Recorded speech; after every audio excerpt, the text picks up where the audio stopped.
2025년 3월 15일 오전 10시 스웨덴 총리 울프 크리스테르손이 긴급 기자회견을 열었습니다. 그의 얼굴은 창백했고 목소리는 떨리고 있었습니다. 국가 비상사태 선포. 스웨덴 역사상 평시에는 처음 있는 일이었죠. 실업률이 한 달 만에 5.7%에서 12.3%로 급등했습니다. 수출 품목 중 15%가 사라졌고 사회복지 예산은 30% 삭감됐습니다. 무엇보다 충격적인 건 의료 시스템의 마비였습니다. 전국의 병원에서 사용하던 최첨단 의료 AI가 갑자기 멈췄거든요. 치매 환자들의 조기 진단이 중단되고 로봇 수술이 연기됐습니다. 불과 한 달 전까지만 해도 스웨덴은 유럽 최고의 복지국가였습니다. 1인당 GDP 6만 달러, 행복지수 세계 3위. 그런데 이 모든 게 하룻밤 사이에 무너졌습니다. 이유는 단 하나였습니다. 한국 기업 하나가 떠난 것뿐이었는데 그 기업은 삼성전자였고 그들이 운영하던 말매 반도체 연구소가 문을 닫았습니다. 겨우 하나의 외국 기업이 떠났을 뿐인데 왜 한 나라 전체가 이렇게 흔들릴 수 있었을까요? 저는 그 모든 과정을 지켜본 사람입니다. 그리고 이 이야기의 중심에 있었던 사람이기도 하죠. 제가 바로 그 한국 기업을 몰아낸 장본인이었으니까요. 안녕하세요. 저는 에바 린드그렌입니다. 스웨덴 경제산업부에서 외국인 투자 감시 업무를 담당하고 있습니다. 올해 38살이고 옥스퍼드 대학에서 국제경제학 박사학위를 받았습니다. 제가 하는 일은 스웨덴에 들어오는 외국 기업들이 우리나라 경제에 미치는 영향을 분석하는 겁니다. 특히 아시아 기업들의 동향을 추적하죠. 그 중에서도 제가 가장 주의 깊게 지켜본 기업이 바로 삼성전자였습니다. 왜 그랬을까요? 제게는 한국에 대한 깊은 불신이 있었거든요. 2008년 제가 대학교 2학년이던 해였습니다. 아버지가 운영하던 중소기업이 파산했어요. 아버지는 한국의 어떤 디스플레이 기업과 LCD 합작 사업을 진행하고 있었습니다. 당시 한국 기업들이 유럽에 진출하면서 현지 파트너를 찾고 있었거든요. 아버지는 그 프로젝트에 회사의 모든 자금을 투입했습니다. 집까지 담보로 잡았죠. 한국 측에서는 기술 이전을 약속했고 장기 계약을 보장한다고 했습니다. 하지만 6개월 후 한국 회사가 갑자기 계약을 파기했어요. 그들은 더 큰 독일 기업과 손을 잡았습니다. 우리 회사는 하루아침에 모든 걸 잃었죠. 아버지는 그 충격으로 쓰러지셨고 1년 후 돌아가셨습니다. 돌아가시기 전 마지막 말씀이 지금도 제 귓가에 맴돕니다. 에바, 한국인들은 신의가 없다. 그들은 이용만 하고 버린다. 절대 믿지 마라. 그 말씀이 제 인생을 바꿨습니다. 저는 한국 기업들의 유럽 진출 패턴을 연구하기 시작했어요. 그들이 어떻게 현지 기업들을 이용하고 버리는지, 어떻게 기술을 빼가는지 분석했습니다. 그래서 2019년 삼성전자가 스웨덴 말매에 반도체 연구소를 세운다고 했을 때 저는 강력히 반대했습니다.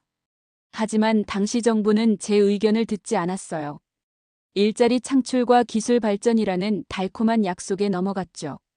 결국 삼성은 말매에 대규모 연구소를 세웠습니다. 저는 그때부터 그들을 감시하기 시작했어요. 언젠가는 아버지 때처럼 우리를 버리고 떠날 거라고 확신했거든요. 5년 동안 저는 삼성의 모든 활동을 기록했습니다.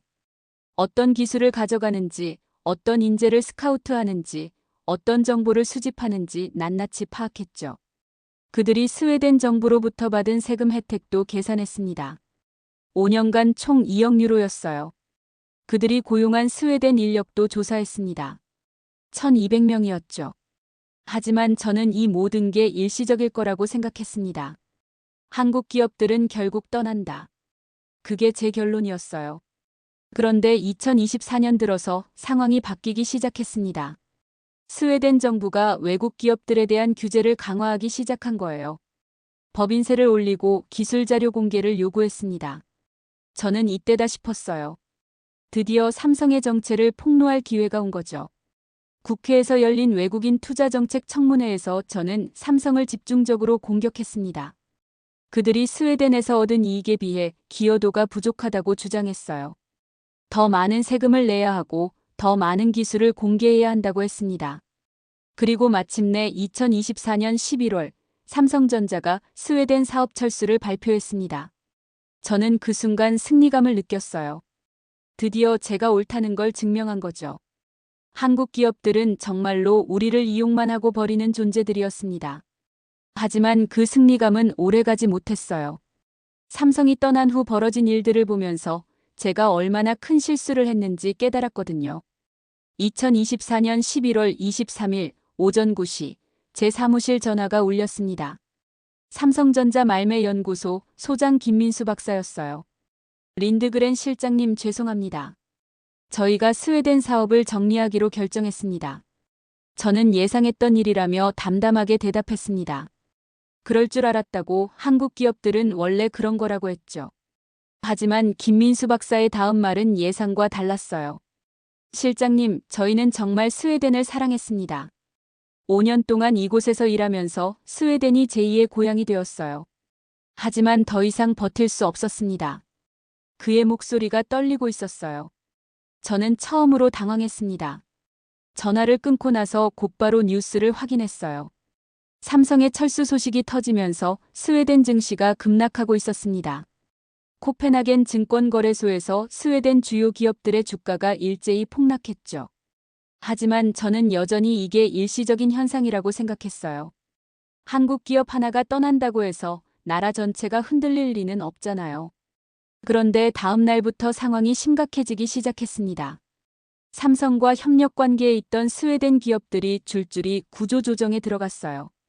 반도체 부품을 공급하던 20여 개 중소기업이 매출의 60%를 잃었습니다. 물류 회사들도 마찬가지였죠. 더 심각한 건 연구개발 생태계의 붕괴였습니다. 삼성 연구소에서 일하던 300여 명의 스웨덴 엔지니어들이 갑자기 일자리를 잃었어요. 그들 중 상당수는 스웨덴 최고의 인재들이었습니다. 말메대학교와 삼성이 함께 운영하던 융합 캠퍼스도 문을 닫았습니다. 5년 동안 800명의 학생들이 그곳에서 첨단 기술을 배웠는데 하루아침에 모든 게 사라진 거죠. 하지만 정말 충격적인 건 의료 시스템의 마비였습니다. 삼성이 개발한 의료 AI 시스템이 스웨덴 전국 병원에 도입되어 있었거든요. 치매 조기 진단, 암 판독, 로봇 수술 지원까지 광범위하게 사용되고 있었어요. 그런데 삼성이 떠나면서 이 시스템들의 업데이트와 유지 보수가 중단됐습니다. 갑자기 전국의 병원에서 의료 AI를 사용할 수 없게 된 거예요. 카롤린스카 연구소의 한 의사가 언론에 이렇게 말했습니다. 삼성의 AI 없이는 치매 환자를 제대로 진단할 수 없습니다. 지금까지 우리가 얼마나 그들에게 의존하고 있었는지 몰랐어요. 저는 점점 불안해지기 시작했어요. 이게 제가 원했던 결과는 아니었거든요. 그런데 더 큰 충격이 기다리고 있었습니다.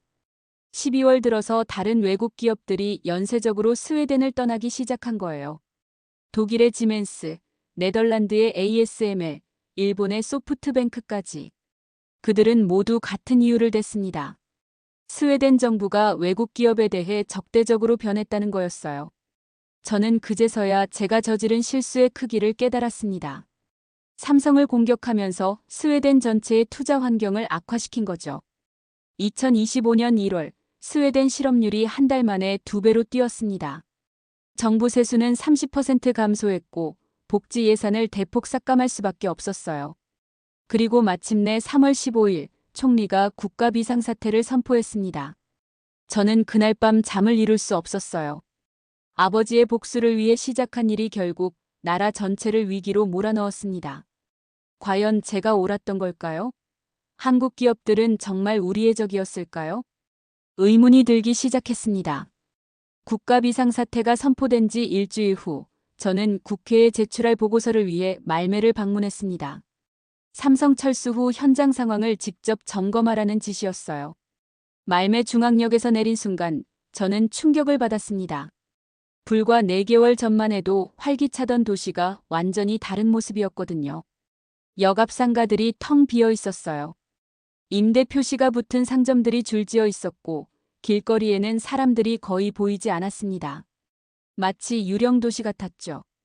택시기사가 한숨을 쉬며 말했어요. 삼성이 떠난 후로 이 도시는 죽었어요. 사람들이 다 서울로 가버렸거든요.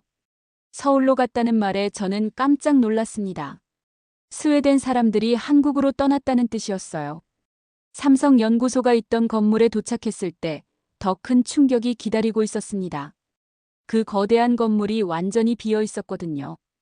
5년 전 개소식 때는 수천 명이 모여들었는데 이제는 경비원 한 명만 남아 있었습니다. 저는 건물 앞에서 한동안 서 있었어요. 무언가 잘못됐다는 생각이 들었습니다. 그때 누군가 제 이름을 부르는 소리가 들렸어요. 에바 린드그렌. 돌아보니 대학 동창인 마르쿠스 안데르손이 서 있었습니다. 그는 삼성연구소에서 일하던 엔지니어였어요. 마르쿠스는 많이 야위어 있었습니다. 5년 전 만났을 때와는 완전히 다른 사람 같았어요.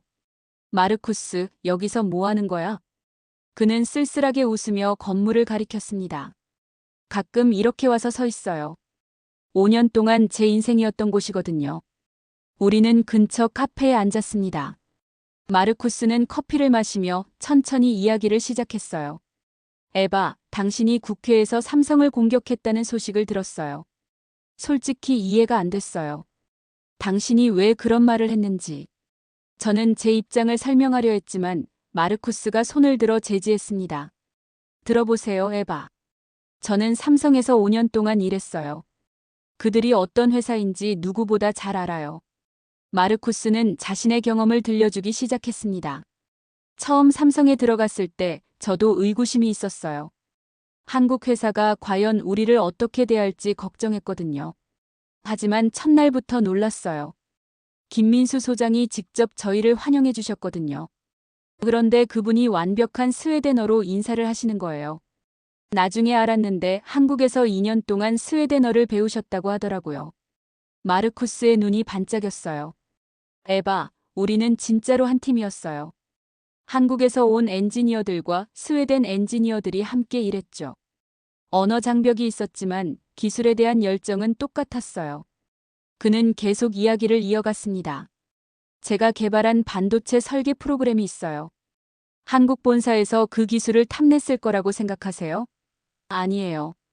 오히려 그 기술을 더 발전시키라고 무제한 지원해줬어요. 마르쿠스가 잠시 말을 멈췄어요. 그리고 조용히 말했습니다. 에바, 저는 삼성에서 일하면서 처음으로 제가 세계적인 엔지니어가 될 수 있다는 꿈을 꿨어요. 스웨덴 어떤 회사에서도 그런 기회를 주지 않았거든요. 저는 점점 혼란스러워졌어요. 이게 제가 생각했던 한국 기업의 모습과는 전혀 달랐거든요.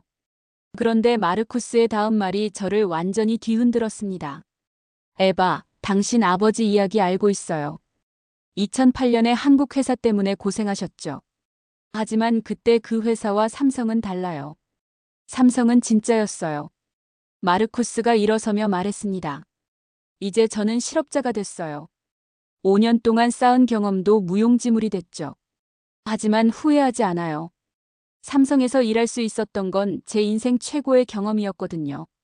그는 떠나면서 마지막으로 이렇게 말했어요. 에바, 삼성은 우리를 착취하지 않았어요. 우리를 성장시켜줬어요. 그런데 우리가 그들을 내쫓았죠. 누가 잘못한 걸까요? 혼자 남은 저는 한동안 카페에 앉아 있었습니다. 창밖으로 보이는 빈 거리를 보면서 생각에 잠겼어요. 과연 제가 옳았던 걸까요? 아니면 무언가 중요한 걸 놓쳤던 걸까요? 의문이 점점 커져갔습니다. 마르쿠스와의 만남 이후 저는 삼성에 대한 제 평가를 다시 검토해 보기로 했습니다. 5년 동안 감시하면서 모은 자료들을 다시 꺼내봤어요. 처음에는 그들이 스웨덴에서 무엇을 가져갔는지에만 집중했었거든요. 하지만 이번에는 그들이 무엇을 주었는지를 살펴봤습니다. 그리고 충격적인 사실을 발견했어요. 삼성이 말매 연구소에 투입한 자금이 생각보다 훨씬 컸던 거예요. 연구소 건설비만 5억 유로, 연구개발비로 매년 2억 유로씩 5년간 총 10억 유로. 한국 돈으로 약 1조 4천억 원이었습니다. 하지만 더 놀라운 건 그들의 사회공헌 활동이었어요. 삼성은 말매 대학교와 함께 한국-스웨덴 융합 캠퍼스를 운영했습니다. 여기서 매년 200명의 학생들이 첨단 기술을 배웠어요. 그것도 전액 장학금으로 말이죠. 특히 저소득층 가정의 자녀들을 우선 선발했습니다. 이들 중 80%가 졸업 후 삼성이나 다른 기술 기업에 취업했어요. 안나 베르그스트롬이라는 학생의 사례를 보고 저는 깜짝 놀랐습니다. 이 학생은 편부모 가정에서 자란 아이였는데 융합 캠퍼스에서 공부한 후 삼성 본사로 인턴십을 갔어요. 그리고 지금은 서울에서 반도체 엔지니어로 일하고 있습니다. 그뿐만이 아니었어요. 삼성은 카롤린스카 연구소와 함께 치매 조기 진단 AI를 개발했습니다. 이 기술을 스웨덴 전체 의료 시스템에 무료로 제공했어요. 개발비만 3억 유로가 들었는데 말이죠. 그 결과 스웨덴의 치매 조기 진단율이 40%나 향상됐습니다. 수많은 환자들이 조기 치료를 받을 수 있게 된 거죠. 스벤 올손 교수가 언론에 했던 말이 기억났어요. 삼성의 AI 기술 덕분에 제 어머니도 치매를 일찍 발견할 수 있었습니다. 그들은 우리 가족의 은인이에요. 저는 점점 혼란스러워졌어요. 이게 제가 생각했던 착취의 모습인가요? 더 조사해보니 놀라운 사실들이 계속 나왔습니다. 삼성은 말매 지역의 청년 창업을 지원하는 프로그램도 운영했어요. 5년 동안 150개의 스타트업을 지원했고 이 중 60%가 성공적으로 사업을 진행하고 있었습니다. 그중 하나가 에코테크라는 환경기술 회사였어요. 폐플라스틱을 재활용하는 기술을 개발하는 곳이었죠. 삼성이 초기 자금 100만 유로를 지원했고 기술 자문도 해줬습니다. 에코테크는 지금 유럽 전역에 기술을 수출하고 있어요. 하지만 삼성이 떠난 후 자금난에 시달리고 있습니다. 라르스 니엘센 대표가 신문에 했던 말이 가슴에 와닿았어요. 삼성은 단순한 투자자가 아니었어요. 우리의 멘토였고 파트너였어요. 그들 없이는 우리가 존재할 수 없었죠. 저는 더 깊이 파고들었습니다. 삼성이 스웨덴에서 벌어들인 수익과 투자한 금액을 비교해봤어요. 5년 동안 삼성의 말매 연구소 매출은 총 8억 유로였습니다. 하지만 그들이 투자한 금액은 15억 유로였어요. 순손실 7억 유로였죠. 사업적으로 보면 완전히 적자였습니다.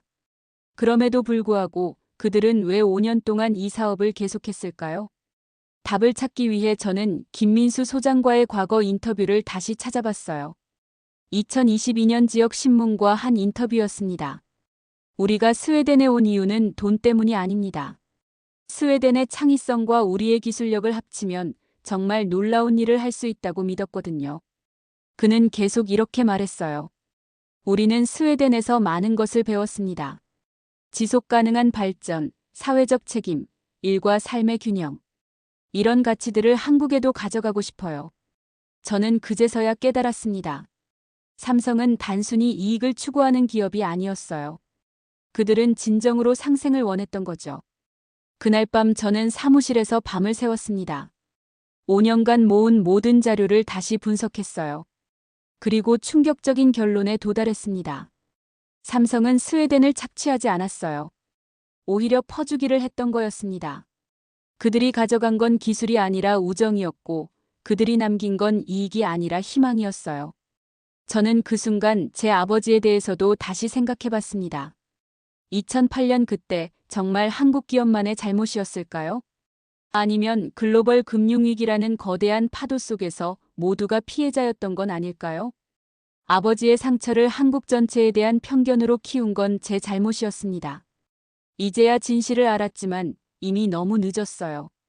삼성은 떠났고 스웨덴은 위기에 빠졌습니다. 과연 이 상황을 되돌릴 수 있을까요? 삼성에 대한 제 인식이 완전히 바뀐 후 저는 한 가지 의문이 생겼습니다. 과연 제가 혼자서 이런 큰일을 벌일 수 있었을까요? 곰곰 생각해보니 이상한 점들이 많았어요. 제가 국회에서 삼성을 공격할 때 왜 그렇게 많은 정치인들이 제 편을 들었을까요? 왜 언론들도 일제히 삼성의 비판적인 기사를 썼을까요? 의혹을 품고 조사를 시작했습니다. 그리고 며칠 후 충격적인 사실을 발견했어요. 제 뒤에 거대한 로비 그룹이 있었던 거였습니다. 그 중심에는 알빈 하르손이라는 인물이 있었어요. 알빈 하르손은 전 총리 고문 출신으로 북유럽 국익연대라는 단체를 이끌고 있었습니다.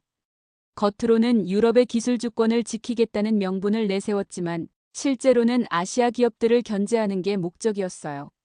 저는 하르손과 직접 만나보기로 했습니다.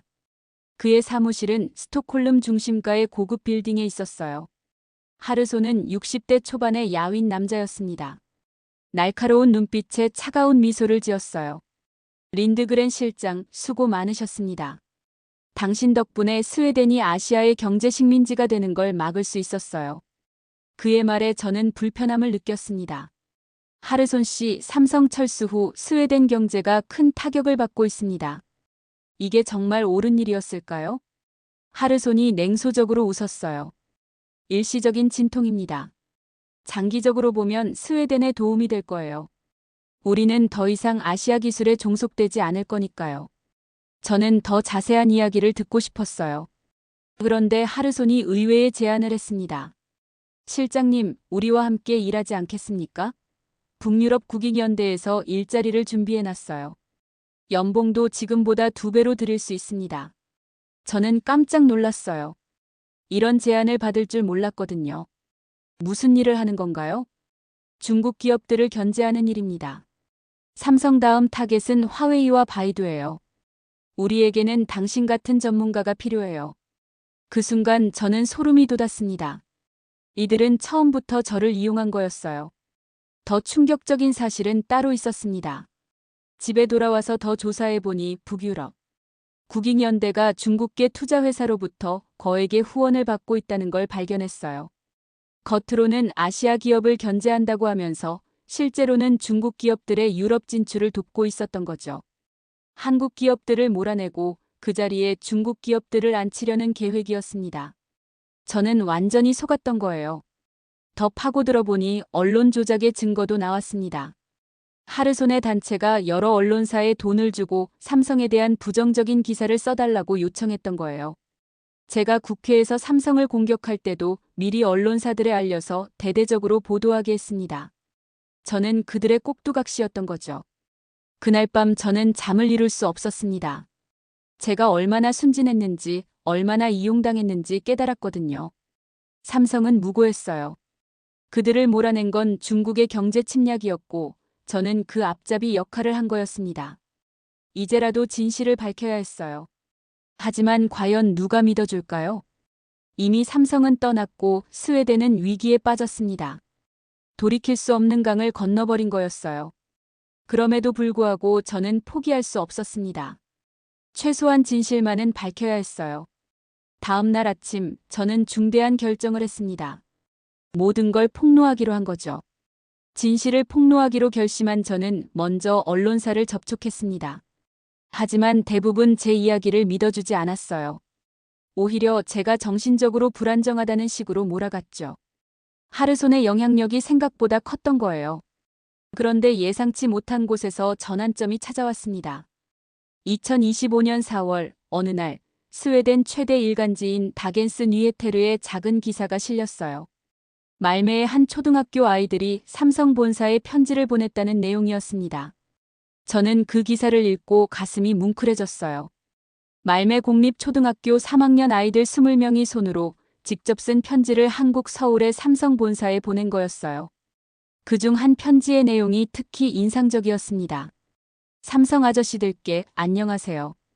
저는 리사예요. 9살이에요. 아저씨들이 우리 학교에 주신 태블릿 정말 좋았어요. 그런데 왜 갑자기 가버리셨어요? 저희가 뭘 잘못했나요? 또 다른 편지에는 이런 내용이 있었어요. 우리 언니는 태블릿으로 말하는 연습을 했어요. 언니는 태어날 때부터 말을 잘 못해요. 그런데 아저씨들이 만든 프로그램으로 연습하니까 점점 나아졌어요. 이제 언니가 저랑 대화할 수 있어요. 정말 고마워요. 아이들은 편지 마지막에 이렇게 썼어요. 아저씨들 다시 와주세요. 우리는 한국을 사랑해요. 삼성을 사랑해요. 그 기사를 읽는 순간 저는 눈물이 났습니다. 어른들은 이해하지 못했는데 아이들은 진짜 중요한 게 뭔지 알고 있었던 거예요. 저는 직접 그 초등학교를 방문해 봤습니다. 마리아 안데르손 교장 선생님을 만났어요. 그녀는 50대 중반의 따뜻한 여성이었습니다. 삼성이 떠난 후 아이들이 많이 속상해했어요. 특히 장애가 있는 아이들은 더욱 그랬죠. 안데르손 교장이 설명해줬어요. 삼성에서 개발한 언어 치료 프로그램이 정말 효과적이었거든요. 말더듬이나 언어 발달 장애가 있는 아이들이 크게 호전됐어요. 그런데 갑자기 프로그램이 중단되니까 아이들이 혼란스러워했죠. 그녀는 계속 이야기했습니다. 아이들이 자발적으로 편지를 쓰자고 했어요. 어른들은 복잡하게 생각하지만 아이들에게는 단순해요. 좋은 사람들이 왜 떠났는지 모르겠으니까 돌아와 달라고 한 거죠. 저는 그 아이들을 직접 만나봤습니다. 리사라는 아이가 제게 말했어요. 아줌마, 삼성 아저씨들이 나쁜 사람인가요? 어른들은 그렇게 말하던데요. 저는 뭐라고 대답해야 할지 몰랐어요. 아이의 순수한 눈빛을 마주보니까 부끄러웠거든요. 리사야, 삼성 아저씨들은 나쁜 사람이 아니야. 아줌마가 잘못 생각했었어. 그런데 리사의 다음 말이 제 가슴을 찔렀습니다. 그럼 왜 쫓아냈어요? 우리는 삼성 아저씨들이 좋았는데. 저는 대답할 수 없었어요. 아이 앞에서 어른들의 욕심과 편견을 어떻게 설명할 수 있겠어요? 그날 밤 집에 돌아와서 저는 아이들의 편지를 다시 읽어봤습니다. 그리고 결심했어요. 아이들이 용기를 내서 편지를 썼는데 어른인 제가 진실을 말하지 못할 이유가 없잖아요. 다음 날 저는 다겐스 뉴헤테르의 기자 한 명에게 연락했습니다. 예전에 대학에서 함께 공부했던 동기였어요. 에릭, 나한테 중요한 이야기가 있어. 삼성철수에 대한 진실을 알고 있어. 에릭 린드베리는 처음에 의심스러워했지만 제가 가진 증거들을 보여주자 태도가 바뀌었어요. 에바, 이거 정말 큰 뉴스야. 하지만 확실한 증거가 있어야 해. 저는 하르송과의 녹음 파일과 북유럽 국익연대의 자금 출처를 보여줬습니다. 에릭의 눈이 커졌어요. 이거면 충분해. 하지만 너는 각오해야 해. 엄청난 반발이 있을 거야. 저는 이미 각오하고 있었어요. 아이들이 편지를 쓸 용기가 있었는데 저라고 못할 게 뭐 있겠어요? 에릭의 기사가 나간 후 스웨덴 사회가 발칵 뒤집혔습니다. 삼성철수의 배후에 중국계 로비가 있었다는 사실이 밝혀진 거였어요. 하지만 반응은 예상과 달랐습니다. 일부에서는 저를 영웅이라고 했지만 더 많은 사람들이 저를 비난했어요. 이미 엎질러진 물인데 왜 뒤늦게 진실을 말하냐는 거였죠. 하르손과 그의 지지자들은 더욱 거세게 저를 공격했습니다. 제가 한국에서 돈을 받고 거짓말을 하고 있다고 주장했어요. 언론도 둘로 나뉘었습니다.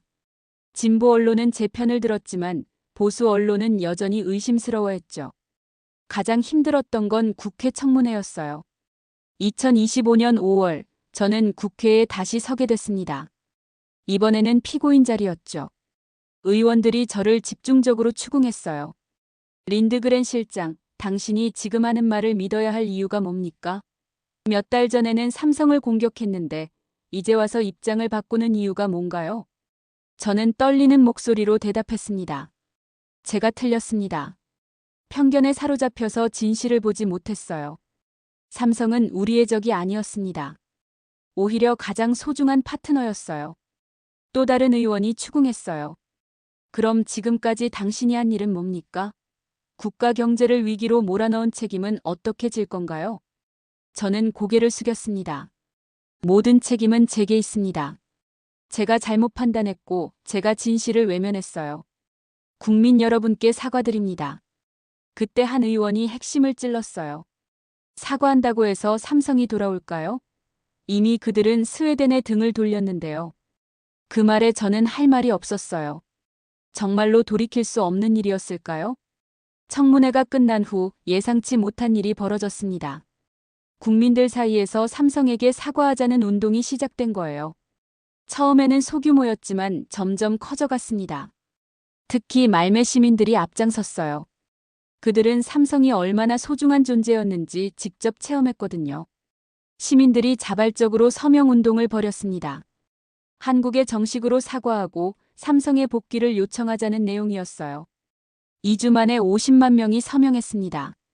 스웨덴 인구가 1천만 명인 걸 감안하면 엄청난 숫자였죠. 더 놀라운 건 해외에서도 지지가 쏟아진 거였어요. 서울시청 앞에도 스웨덴 시민들이 보낸 현수막이 걸렸습니다. 한국 친구들께 스웨덴이 미안합니다. 다시 친구가 되어주세요. 그 현수막을 본 한국 사람들도 감동했대요. 인터넷에는 스웨덴을 응원하는 댓글들이 쏟아졌습니다. 그런데 정작 중요한 건 삼성의 반응이었어요. 과연 그들이 돌아올 생각이 있을까요? 6월 초 삼성전자에서 공식 입장을 발표했습니다. 스웨덴 국민들의 진심 어린 마음에 감사드립니다. 하지만 무상 재투자는 어렵습니다. 다만 스웨덴 정부가 공식적으로 사과하고 향후 계약의 정당성을 보장한다면 바이백 옵션을 검토하겠습니다. 바이백 옵션이라는 건 재진출 가능성을 열어둔다는 뜻이었어요. 하지만 조건이 있었죠. 스웨덴 정부의 공식 사과였습니다. 과연 정부가 공식적으로 사과할까요? 외교적으로 매우 민감한 문제였거든요. 하지만 국민 여론은 명확했어요. 정부는 더 이상 버틸 수 없었습니다. 7월 15일 울프 크리스테르손 총리가 특별 기자회견을 열었습니다. 스웨덴 정부는 삼성전자와 한국 국민 여러분께 진심으로 사과드립니다. 우리의 잘못된 판단으로 소중한 파트너를 잃었습니다. 다시 한번 기회를 주신다면 더욱 성숙한 파트너가 되겠습니다. 그 순간 저는 눈물이 났어요. 마침내 진실이 승리한 거였습니다. 총리의 공식 사과 이후 상황은 급반전됐습니다. 삼성전자가 스웨덴 재진출을 긍정적으로 검토하겠다고 발표한 거예요. 하지만 협상은 쉽지 않았습니다. 5개월 동안 계속된 협상 끝에 마침내 합의에 도달했어요. 2025년 12월 1일 삼성전자 말매연구소가 재개소했습니다. 그날 저도 현장에 있었어요. 1년 전 그곳을 떠날 때와는 완전히 다른 분위기였죠. 수백 명의 시민들이 환영 현수막을 들고 나왔어요. 아이들은 직접 그린 그림을 들고 있었습니다. 태극기와 스웨덴 국기가 나란히 펄럭였죠. 가장 감동적이었던 건 말매공립초등학교 아이들이 준비한 영상이었어요. 아이들이 서툰 한국어로 인사했습니다. 안녕하세요, 삼성 아저씨들. 보고 싶었어요. 감사합니다. 그 모습을 보던 김민수 소장의 눈에 눈물이 고였어요. 개소식에서 김민수 소장이 말했습니다. 1년 전 이곳을 떠날 때는 정말 슬펐습니다. 하지만 돌아와 보니 더 따뜻한 환영을 받고 있어요. 이번에는 진짜 영원한 파트너가 되겠습니다. 마르쿠스도 다시 삼성에서 일하게 됐어요. 그는 제게 이렇게 말했습니다. 에바, 당신이 용기를 내서 진실을 말해줘서 고마워요. 당신 덕분에 우리가 다시 꿈을 꿀 수 있게 됐어요. 하지만 가장 의미 있었던 건 새로운 시작이었어요. 삼성은 이번에 더 큰 투자를 약속했습니다. 연구소 규모를 2배로 늘리고 고용 인원도 2,000명까지 확대하기로 했어요. 그리고 특별한 프로그램도 만들었습니다. 스웨덴 청년들을 한국으로 보내는 교환 연수 프로그램이었죠. 매년 100명씩 서울 본사에서 6개월간 연수를 받는 거예요. 안나 베르그스트롬도 그 프로그램의 첫 참가자가 됐습니다. 그녀는 이제 한국어도 유창하게 구사해요. 저 역시 새로운 자리를 맡게 됐습니다. 스웨덴 마이너스 한국 경제협력 담당관이 된 거죠. 이번에는 진짜로 두 나라의 우정을 지키는 일을 하게 됐어요. 6개월 후 저는 업무차 서울을 방문했습니다. 삼성 본사에서 김민수 소장을 다시 만났어요. 소장님, 그때 제가 한 일을 용서해 주셔서 감사해요. 김민수 소장이 웃으며 대답했습니다. 용서할 게 뭐 있어요. 오히려 고마워요. 당신 덕분에 우리가 더 강해졌거든요. 진짜 어려움을 겪고 나니까 더 소중한 걸 알게 됐어요. 그는 계속 말했습니다. 기술은 마음에서 시작되는 것 같아요. 서로를 신뢰하고 존중할 때 진짜 혁신이 일어나는 거죠. 집으로 돌아가는 비행기 안에서 저는 창밖을 내다봤습니다. 구름 위로 석양이 지고 있었어요. 1년 전만 해도 저는 한국을 믿지 않았습니다. 아버지의 상처 때문에 편견에 사로잡혀 있었죠. 하지만 이제는 알아요. 한국은 우리를 먼저 믿어줬던 나라였습니다. 그들은 단순히 기술을 팔려고 온 게 아니라 진정한 파트너가 되려고 했던 거예요. 그리고 그 믿음은 단순한 기술이 아니라 사람을 위한 기술이었습니다. 치매 환자를 위한 AI, 장애 아동을 위한 학습 프로그램, 청년들의 꿈을 키워주는 교육 시스템. 이 모든 게 이익을 위한 게 아니라 사람을 위한 거였어요. 이제 스웨덴과 한국은 진짜 친구가 됐습니다. 서로를 이해하고 존중하는 관계 말이죠. 때로는 용서가 복수보다 위대하고 정의는 조용히 돌아온다는 걸 배웠습니다. 그리고 가장 중요한 건 편견보다 진실이 더 강하다는 거였어요. 마지막으로 말매 초등학교 아이들에게 고맙다고 전하고 싶어요. 여러분의 순수한 마음이 어른들을 깨웠습니다. 여러분이 진짜 영웅이에요. 이제 스웨덴과 한국의 우정은 영원할 거예요. 왜냐하면 그 우정은 이익이 아니라 마음에서 시작됐거든요.